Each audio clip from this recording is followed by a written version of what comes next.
चिन्मकरन्दाय भक्तजनमानसनिवासाय श्रीरामचन्द्राय श्रीहनुमते नमः। श्रीगणेशाय नमः। श्रीसरस्वत्यै नमः। अस्मद्गुरुभ्यो नमः। श्रीराम जय राम जय जय राम। श्रीराम जय राम जय जय राम। श्रीराम जय राम जय जय राम। श्रीराम जय राम जय जय राम। श्रीराम जय राम जय जय राम। श्री नमोस्तु रामाय सलक्ष्मणाय देव्यै च तस्यै जनकात्मजायै नमोस्तु रुद्रेन्द्रयमानिलेभ्यो नमोस्तु चन्द्रार्कमरुत्तरेभ्यः। वाञ्छाकल्पतरुभ्यश्च कृपासिन्धुभ्य एव च पतितानां पावनेभ्यो वैष्णवेभ्यो नमः। वैष्णवेभ्यो योऽन्तः प्रविश्य मम वाचमिमां प्रसुप्तां सञ्जीवयत्यखिलशक्तिधरस्वधाम्ना अन्यांश्च हस्तचरणश्रवणत्वगादीन् प्राणान्नमो भगवते पुरुषाय तुभ्यम्। श्रीसीतानाथसमारम्भाम् श्रीरामानन्दार्यमध्यमाम् अस्मदाचार्यपर्यन्ताम् वन्दे गुरुपरम्पराम्। पूजन्तम् राम रामेति मधुरं मधुराक्षरम् आरुह्य कविताशाखाम् वन्दे वाल्मीकिकोकिलम्। श्री सीतारामचंद्र भगवान की जय। श्री हनुमान जी महाराज की जय। श्री वाल्मीकि भगवान की जय। श्री तुलसीदास जी महाराज की जय। जय जय सीताराम।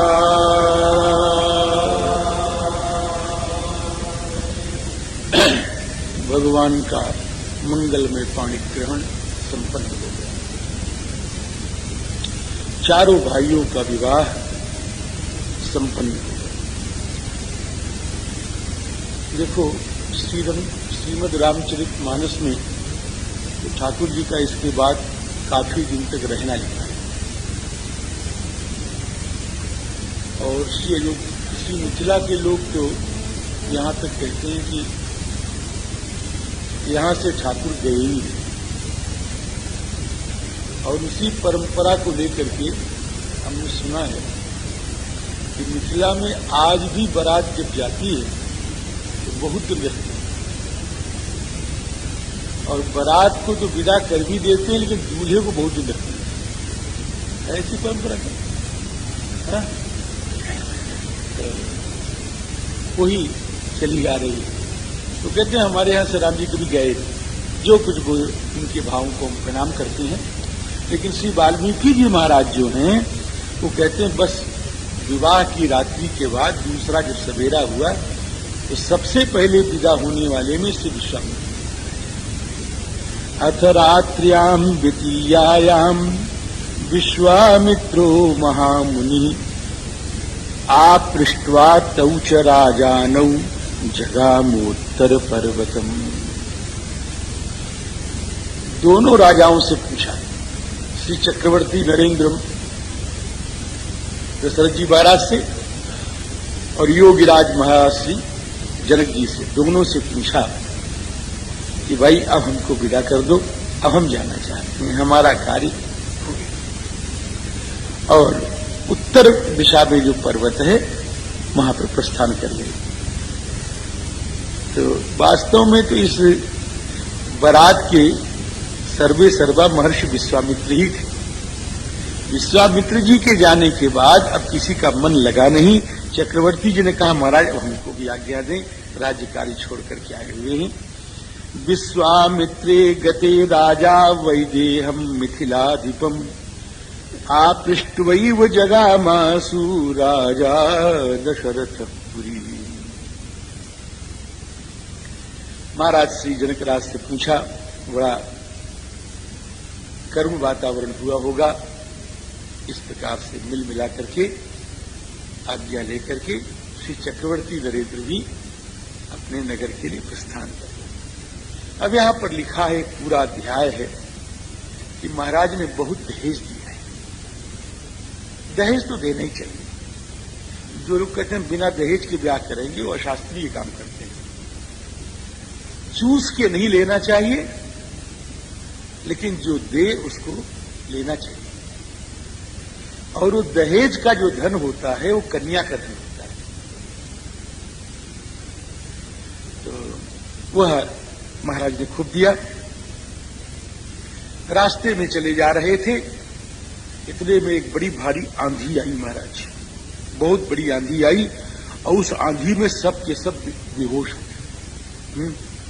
सब के सब बेहोश हो गए।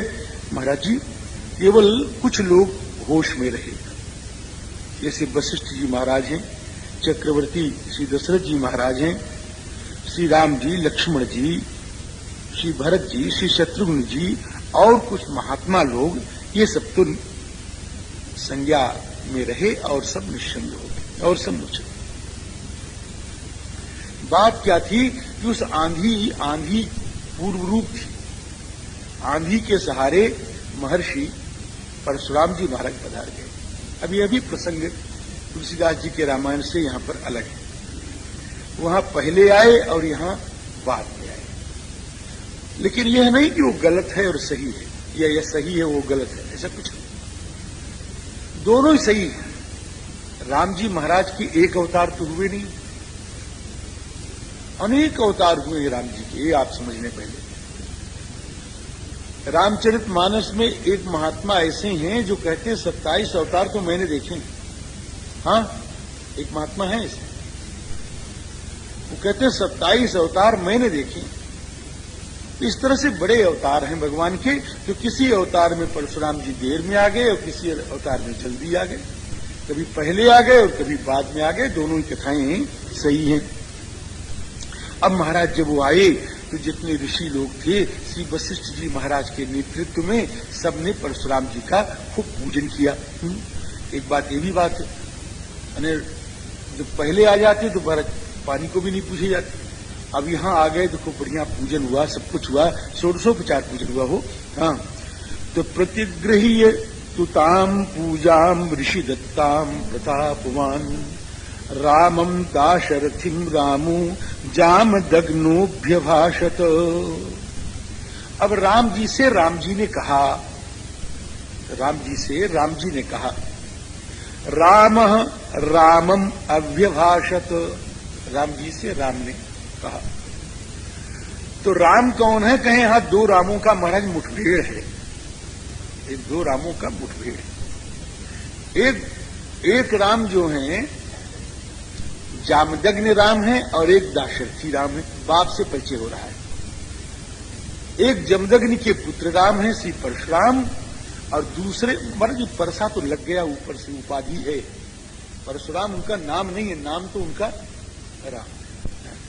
बार बार मुनि विप्रवर कहा राम सन राम। अने ये राम जी धनुष धारण करते हैं और वो राम जी परसा धारण करते हैं। लेकिन ये राम धनुष राम नहीं बन पाए और वो राम परशुराम बन गए। तो बात क्या है कि इनका उपाधि से प्रेम नहीं है और उनका उपाधि से प्रेम है। तो उनका उपाधि से प्रेम हो गया तो परशुराम बन गए और ये निरुपाधिक हैं, इसलिए खाली अपना राम ही राम रह गए। राम तो ये परशुराम बन गए और ये राम ही रह गए महाराज जी। लेकिन उस पर भी उनको चिढ़ है महाराज। वो कहते हैं ना ही विछाण कहाऊ राम, तो बड़ा व्यंग किया है ठाकुर जी ने, बात बढ़िया कहा है महाराज कि राम मात्र लहु नाम हमारा, परशु सहित बड़ नाम तुम्हारा। आप काहे को राम राम कहते हो? आपका तो नाम राम नहीं, आप तो परशुराम, आप तो बड़े शांत रहो भाई, आप तो परशुराम है। मैंने कहा कि मेरे सामने संतों को बैठना चाहिए, जिनकी आंखों में नींद न हो, उनको बैठना चाहिए। सोते हुए को देख करके मेरा भी सोने को मन करता है, फिर मैं भी सोऊंगा ही। जाओ भाई, तो ड्राइवर के पास अगर सोने वाला यात्री बैठ जाए ना, तो ड्राइवर को नींद आती है। इसलिए इतने हिस्से से स्त्रियां मत बैठा करें, देखो, और फिर अपनी मर्यादा में रहो। देखो हमारी माता जी वैष्णव शिरोमणि, वो पीछे बैठती, और आप लोग आगे आसन बिछा के बैठना चाह रहे, क्षमा करिएगा। तो राम जी बार बार मुनि विप्रवर सामने जागने वाले को बैठे, जो समझे कि मुझे नींद आई उसको बगल लो। बार बार सेना अपराध नहीं है, बड़ा आनंद आता है, नींद आ जाती है। या हम तो कहते नींद नहीं आती, समाधि लग जाती है। लेकिन समाधि लगाने वाले का यहां काम नहीं, यहां तो टिकट टिकट देखने वाले का काम। मार बार मुनि विप्रवर, यहां तो एक समाधि होनी चाहिए, दूसरी समाधि नहीं होनी। समाधि माने सम्यक आदि, जिसमें सम्यक मनोव्यथा हो, उसका नाम है समाधि। तो भगवान की कथा हम कैसे सुन लें, यही समाधि होनी चाहिए, और दुनिया की समाधि यहां। तो राम जी जामदग्न राम और श्री दाशरथी राम है ना। तो राम जी से राम जी ने कहा, बात निकल गई, बहुत बात थी मन में। तो उन्होंने कहा, परशुराम जी ने आए कहा कि हे रघुनंदन, हम आपको जानते हैं, हमने आपके बड़े प्रभाव सुने। हाँ, ऐसे कह रहे, हमने आपके बड़े प्रभाव सुने। आपने ताडुका को मार दिया, मारीच और सुबाहु को मार दिया, अब अजय योद्धा मालूम पड़ते हैं, और फिर धनुष का खंडन कर दिया। आप बहुत बड़े योद्धा। रामदाशरथी वीर वीरियम ते सूयते अद्भुतम, आपका अद्भुत पराक्रम मैंने सुना है। धनुषो भेदनम, सुन लिया कि आपने धनुष तोड़ दिया। आपने कहा ताड़ुका नहीं लिखा है, इसमें ताड़ुका लिखा है जी, आप उसको देख नहीं पा रहे हैं। चैव, च जो है ना, चकारा ताड़ुका बधम अपनी प्रोक्तम है ना, और मारी सुबाहु, ये सब आ गया। निखिले, निखिले ने फिर आगे आ गया, निखिले न मया श्रुतम तम तद अद्भुतम अचिंत्यम च भेदनम धनुषस् तथा, ये शंकर के धनुष का तोड़ना ये बड़ा अद्भुत था, ये अचिंत्य पराक्रम था। आप राम जी इसको कर दिए, इसलिए उससे भी कीमती धनुष, उससे भी श्रेष्ठ धनुष लेकर के मैं आया हूं। धनुर्गृहिया परम शुभम, उससे भी श्रेष्ठ धनुष, यानी जिस धनुष से वह धनुष पराजित हो गया, ऐसा धनुष में लेके आया। अने विश्वामित्र जी, श्री राम, क्या नाम उनका, देवताओं के शिल्पी का, विश्वकर्मा जी महाराज ने दो धनुष बनाया। एक तो पिनाक बनाया और एक सारंग बनाया। तो पिनाक गया श्री शंकर जी के पास और सारंग आया श्री भगवान के पास। देवताओं में भी वो चलता रहता है, सब जगह चलता रहता है, कौन बड़ा कौन छोटा, कौन बड़ा कौन छोटा, चलता रहता है। साधुओं में भी चलता है, और लोगों में भी चलता है, ये चलता रहता है। विश्वामित्र वशिष्ठ में चला, ये सब चलता, ये न चले तो संसार क्या है ना। तो सब चलता रहता है। तो देवताओं में एक बार हुआ कौन बड़ा कौन छोटा, तो क्या धनुष से परीक्षा हो जाए, और ये शंकर जी का धनुष जो है कुंठित हो गया, शंकर जी ने उसको छोड़ दिया, और छोड़ करके उसको किसी को दे दिया। और भगवान ने कहा कि हम भी अब क्या करेंगे इसको लेकर के, उन्होंने भृगु महाराज को दे दिया। तो वो शंकर, वो पूजा होता आया श्री जनक के पास, और इसकी पूजा होती आई श्री परशुराम जी तक आ गई। वो परशुराम जी तक आ गया सार्ग, और ये आ गया जनक तक, सीरध्वज तक। उसको तो ठाकुर जी ने तोड़ दिया। अब ये कहते मैं दूसरा लेके आया हूं, और हे रघुनंदन, हमारी ये इच्छा है कि इस धनुष को आप चढ़ा लो, और इस धनुष को चढ़ाओ, और फिर अगर चढ़ गया तुमसे, पहले तुमको विश्वास नहीं कि धनुष चढ़ जाएगा, और यदि चढ़ा लिया आपने तो हम तुमको समर्थ समझेंगे और उसके बाद फिर हमारी तुम्हारी दो पकड़ होगी। और जब दो पकड़ होगी तब फिर उसके बाद देखा। अब तो दशरथ जी महाराज लगे कांपने हो और दशरथ जी ने बहुत कुछ कहा कि मैं तो बिना मैं तो मर जाऊंगा, मैं तो उनकी बात को अनसुनी करते हुए कहने चढ़ाओ ले। भगवान श्री रघुनंदन ने धनुष को हाथ में ले लिया। धनुष को नहीं ले लिया हो, वो परशुराम जी के सारे तेज को ही अपने हाथ में घसीट लिया। अश्रित्वातु जामदग्न्यस्य वाक्यम दाशरथिस्तदा गौरवात् यंत्रित कथा पितु रामम अथाब्रवीत। देखो बड़ी बढ़िया बात है यहां पर। परशुराम जी की बात सुनकर के राम जी खुशमुसा तो रहे थे लेकिन कुछ बोल नहीं रहे थे। क्यों नहीं बोल रहे थे? गौरवात् यंत्रित कथा, गौरवात् यंत्रित यानी उनका जो कथन है वो यंत्रित हो गया, उनकी जबान पर ताला लग गया था। सीधी बात ये, उनकी जबान पर ताला लग गया। तो ताला क्यों लग गया कि पिताजी के सामने हम कैसे बोले, ये ताला लग गया, समझा। अब राम जी जब फिर उनसे सहा नहीं गया और फिर लगे बोलने कि महाराज हमने भी आपको सुना है, आपने हमको सुना है तो हमने भी आपको सुना है और आपके सारे कर्मों को भी जानता हूं। कृतवान असि यत् कर्म श्रुतवान अस्मि भार्गव, और आपके कार्यों का मैं समर्थन करता हूं। आपने जो भी किया है मैं उसका समर्थन करता हूं। अनुरुध्यामहे ब्रह्मन्, हे ब्रह्मन अनुरुध्यामहे माने वयम समर्थयामः, हम आपके उस कार्य का समर्थन करते हैं। क्योंकि कोई भी बेटा अपने पिता का बदला न ले तो कायर है, हिजड़ा है, क्लीब है, नपुंसक है। इसलिए आपने जो कुछ किया वो बहुत कुछ अच्छा किया।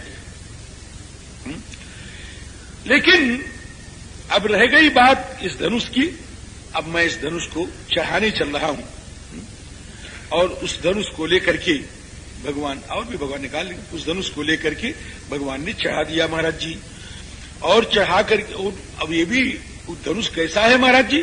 न हेयम वैष्णवो दिव्य सरप पर पुरंजय मोघ पतति वीर्येण बलदर्प विनाशनः। ये धनुष कैसा है? वैष्णव धनुष वीर्येण बलदर्प नाशनः, ये अपने पराक्रम से शत्रुओं के बलदर्प को नष्ट करने वाला है। पर पुरंजय पुरंजय दिव्य वैष्णव सरः, ये मोघ न पतति, ये खाली नहीं जाता है, अगर ये चढ़ गया तो कुछ न कुछ करेगा। ऐसा कहकर के उन्होंने धनुष को यो चढ़ाया महाराज जी और वो चला गया ठाट के साथ। निर्वीर्य याम जामदग्न्य, श्री परशुराम जी महाराज निर्वीर्य हो गए। निर्वीर्य माने निर्गतम वीर्यम बलम यस्य सह निर्वीर्य, वो निर्वीर्य हो गए, उनका बल निकल गया, उनका तेज निकल गया, उनका पराक्रम निकल गया, उनकी भगवत्ता निकल गई। वो जो अवतार था ना, वो अवतार जो है सब ठाकुर जी में चला गया। लोग कहते हैं महाराज जी परशुराम जी तो 12 अंश के थे, कृष्ण जी 16 अंश के थे। तो ये पूरे भगवान नहीं हो, अधूरे भगवान है, वो पूरे भगवान है। हम कृष्ण भक्तों को प्रणाम करते हैं और कहते हैं कि आपको इतनी समझने का मादा नहीं है, समझने की शक्ति आपकी नहीं है। हम तो कृष्ण भगवान को 16 कला से अवतीर्ण पूर्ण ब्रह्म ही मानते हैं, लेकिन आप हमारे राम जी को जो हीन कला मानते हैं, ये आपकी बुद्धिमत्ता नहीं है। इसमें राम जी कृष्ण जी महाराज चंद्रवंश में पैदा हुए और चंद्र 16 कलाओं से पूर्ण है, इसलिए 16 कला है। राम जी महाराज सूर्यवंश में पैदा हुए, सूर्य महाराज 12 कला से पूर्ण है, इसलिए राम जी 12 कला से। अब इतने में तुमको संतोष नहीं है तो हम दूसरा और बढ़िया अर्थ बता रहे हैं, इससे भी बढ़िया। तो कहें वो क्या बताओगे? कि राम कृष्ण जी जब आए तो कोई भगवान दूसरे नहीं थे, हो तो 16 कला से आ गए, और हमारे राम जी आए तो दूसरे भगवान दुनिया में थे और वो परशुराम जी महाराज थे, तो 4 कलवा उनके पास सिमटी हुई थी हो। अब जो परशुराम जी महाराज ने जब धनुष दिया और जब